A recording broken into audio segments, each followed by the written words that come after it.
Well, hey there folks, and welcome back once again to the Hop House. It's another beer review, it's another game changer. Just do a quick intro though before we get on to that. So if you have just found us on YouTube, like, share, subscribe, give us a thumbs up and all that good stuff.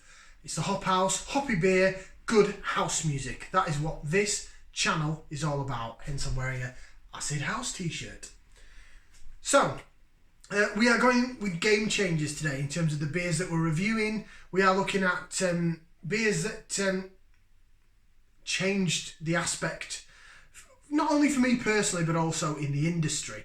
So the last beer review, which we've just done, was the Badger Beers Hopping Hare. And I cannot recommend that beer enough.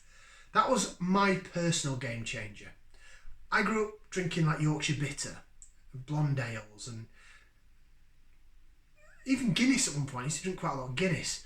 So the Hopping Hare, it was available at Aldi. It's not anymore, so sad. But the Hopping Hare changed my outlook on beer, on hops, on American hops. It got my tongue used to it. Now, what do I mean by that? Now, American hop, New World hops, sorry, not just American. So you've got American, Australian, and New Zealand. They all provide hops that are really pungent and bitter. It's not to everybody's taste, I'll admit that. But it certainly is to mine now.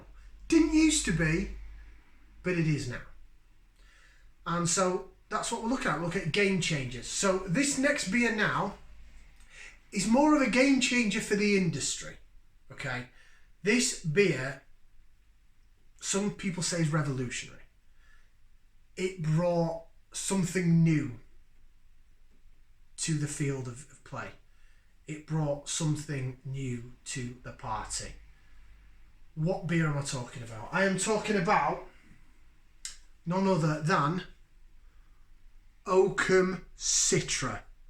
Oakham Ales, based in Peterborough, and their Citra, it's a session IPA, or an American Pale Ale if you like. Session IPA, and there indeed he is. Look, that is Citra Sid. Alright, Sid. Alright, Eddie.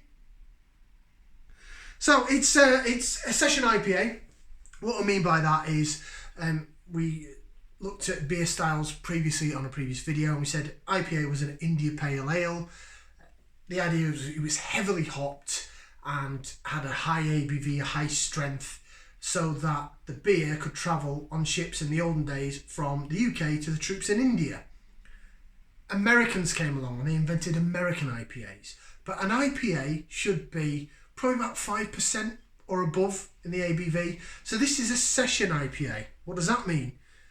It's almost like they're brainstorming and they're just putting out little avenues of, well, this is going to be this and that's going to be that. So a session IPA is basically an IPA but at session strength. So it's not going to blow your head off. It's not going to be major strong, but it's going to be hoppy. It's going to have quite heavily hopped.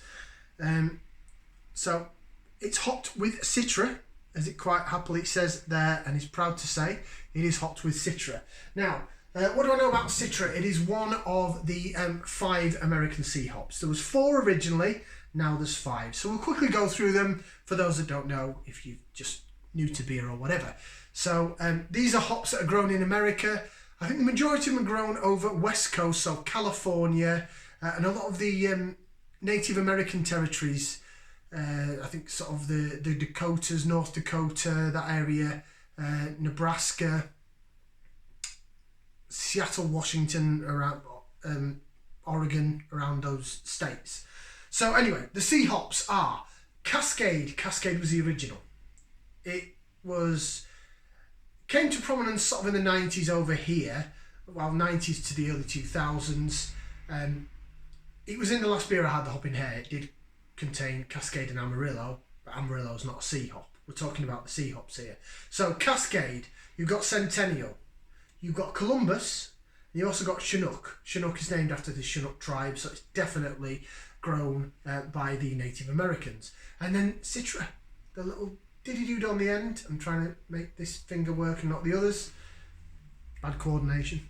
Yeah, this was a game changer. Why was it a game changer? Because Oakham Ales head brewer, He did his annual pilgrimage to America to look for hops.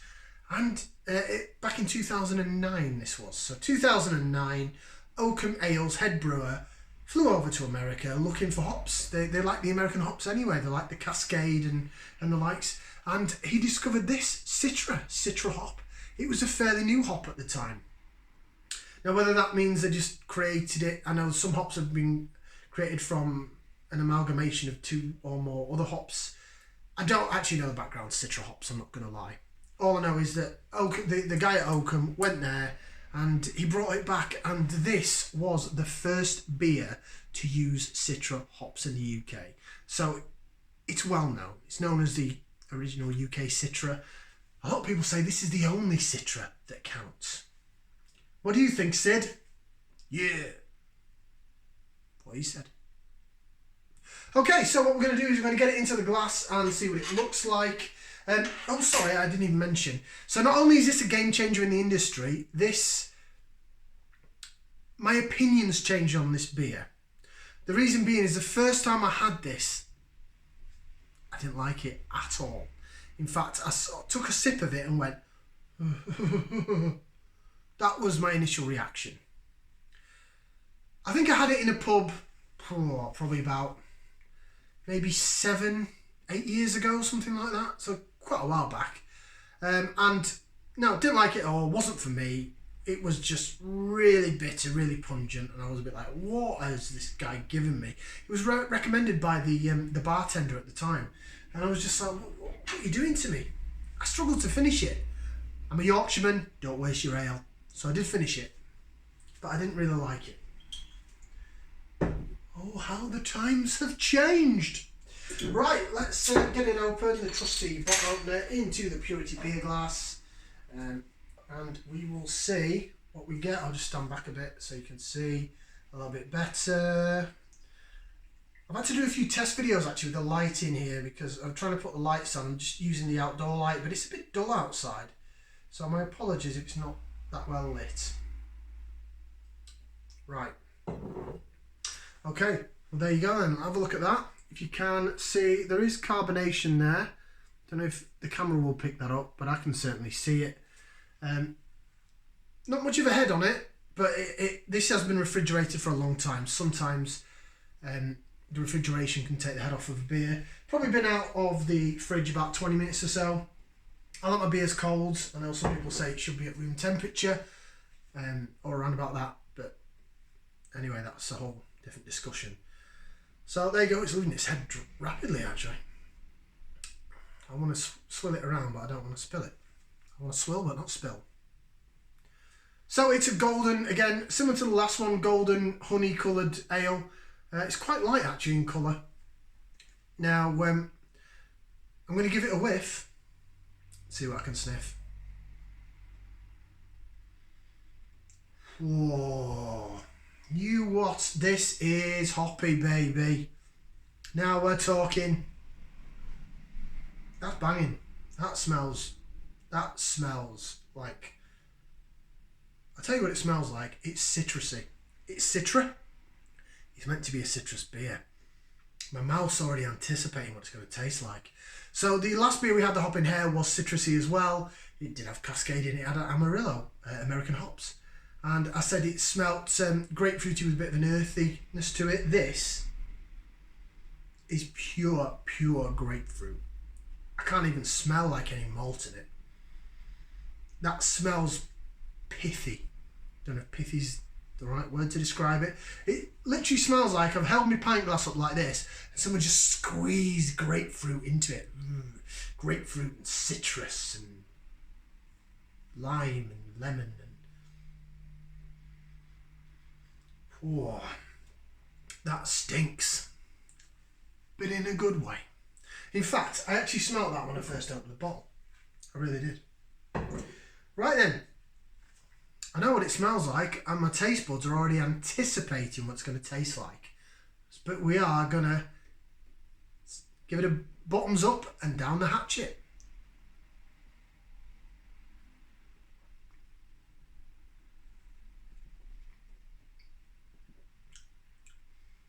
Stand by.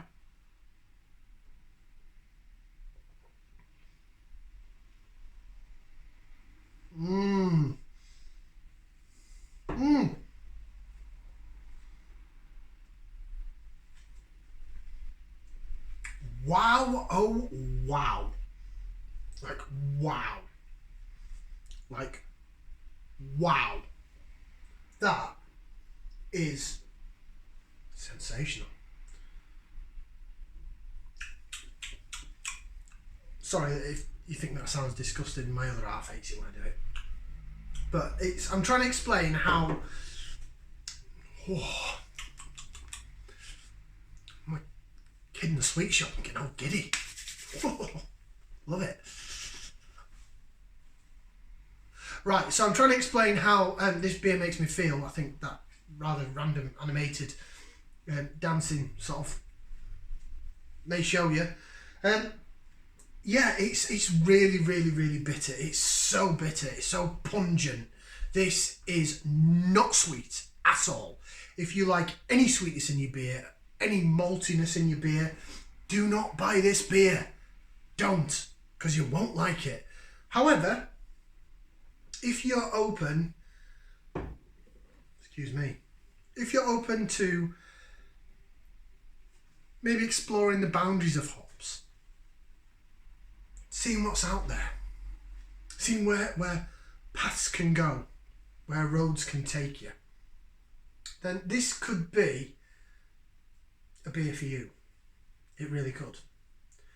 Now, I have to say, this is the first time, and I'm being straight up honest with you here, this is the first time I've had this after this, which we had before. So the Hopping Hare, followed by the Citra. And I'm a big believer in what you drink depends on what you drunk before. So we had the Hopping Hare, it was 4%. So session strength if you like, but it had the flavour profile, it had the bitterness, it had the grapefruit, it had the citrus. And this has just taken us not just one rung up the ladder, but about 2 or 3. So it is hopped with Citra, it's Oakham ales. It's not only is it, I said it's a game changer for the industry. So this is the original Citra hopped pale ale, session IPA, whatever you want to call it. See if we can get any more out into the glass. No, 2 little drops, that was pathetic. It's also purely just Citra hopped. So we had the Hopping Hare, which was Cascade and Amarillo, so 2 hops in there. This is just Citra. Citra, and more Citra. It was a game changer. Now, Citra is a go-to hop for a lot of people. There are many other beers out there that use Citra hops, but this was the original. Now, as I said, I tried it all those years ago and it made me go, in terms of what you get, in terms of strength, ABV, this is 4.6% in a bottle. Now, I had it on cask, on, the hand pull in the pubs. It's 4.2%, so it is different. But I found out with a couple of beers when we did the Hobgoblin Gold review, it's 4.5% in a bottle, 4.2 in a can, and also cask it's 4.2. Not sure why it differs, or how it differs. As I've said before, I'm not a brewing expert, I don't claim to be. I just like hoppy beer, and I really like this. Now, my opinion on this beer has changed a heck of a lot. The last time I had it on cask, the 4.2 version, it was about this time last year actually, Boxing Day. Went and did a DJ event with some friends of mine, a Boxing Day thing at a venue in Telford, and they had this on cask. I actually ended up drinking it all night. I'd have never said that 6 years ago, 7 years ago. I really wouldn't, because I pulled that funny face and I really didn't like it and I struggled to finish it. I drank, well, when I say drank it all night, I think I had about 4 pints throughout the fair few hours I was there. But yeah, it was really, really good. Now, it's 4.2% on cask, so I'm talking to cask drinkers here rather than the bottle drinkers. So if you were to see it in a pub, the way that when I go into a pub, if there's a range of real ales on or craft beers or whatever, I'll go through the strengths. I'll start on a lower ABV and I'll work my way up. This is not a beer to have as a first beer. It's not. You may walk into the pub and you think, oh, Citra, session 4.2%. Yeah, I love that, 4.2%. Oh, there's one over there at 4.6, one over at 4.8, there's one over there. IPA at 5 or 5.5 or something. I'll start off on this and work my way up. It'll be a bad move. This is, although it's lighter in strength, a bit more on the bottle as we said, the hoppiness of it, the sheer bitterness, pungent grapefruit, citrus, bitterness. If you have this as a first beer and then move on to something else, especially if it's something a bit more best bittery, something a bit sort of malty or something like that, you're just not going to taste it. You're not. This is how pungent this bitter is. Pungently bitter, sorry, this beer is. Said on the previous video that the hops makes my mouth go. Again, apologies if you think that's a really gross sounding sound. But the bitterness runs along the side of my tongue and it's there, and then it nestles on the back of my tongue, just above the top of my throat. But it's there. It was there with the hopping hare, I'm not going to lie, but this is like 2 rungs above. This is there and it's staying there. It's not going anywhere. I could chat absolute codswallop, as I'm already doing, for you for about 5 or 10 minutes without drinking it, and it's still there. And my mouth, my saliva's still trying to counteract it. It doesn't know what to do. It's like, it's my mouth's on fire without flames, in other words. Taste buds are raging, and that is what this beer does. It's a game changer for the industry. Not only was it the first Citra, it's won loads of awards. I'd love to tell you what awards it's won, but honestly, I didn't do that much research into it. Sorry. But it has won awards both by CAMRA, which is the Campaign for Real Ale, a national ale lovers, more sort of real ales than craft beers, but there's CAMRA, and there's also SIBA, which is the Society of Independent Brewers Association, and it's won awards regionally, because they do have the regional beer festivals. So it's Peterborough, so it'd sort of be east of England, Norfolky, Cambridgeshire area, but it's also won awards nationally, both for CAMRA and SIBA. And you know what, I can tell why. Don't be discouraged by how flat this beer looks. That's probably my own fault for probably having it in the fridge too long, and I've already had a couple of beers in this. Sorry, I've had the 1 beer in this glass, the Hopping Hare. Right, I'm just trying to swirl it around a bit. See, the head's coming back a bit more now. Oh, spilt some. Ooh, right then, so this is the Oakham Citra. It is tremendous. It really is. After the Hopping Hare, I thought I was going to, I'll be honest with you, I thought I was going to review this beer, and I thought, you know what, I changed my opinion of it. It was a beer that I didn't like at first, and I learned to tolerate. Then I sort of learned to enjoy, but it wasn't my favourite beer. It's never been my favourite beer. But, as I said, what you drink before can affect what you drink next. So, if you're new getting into beer, especially hoppy beer, I said it before and I'll say it again, buy this and buy this. Have a bottle of that, followed by a bottle of that. And your taste buds will be raging. They just blow your mind. I don't know what to do. Okay, I'm going to rate it. Thumbs up, thumbs down. It's got a massive 2 thumbs up. That is a game changer.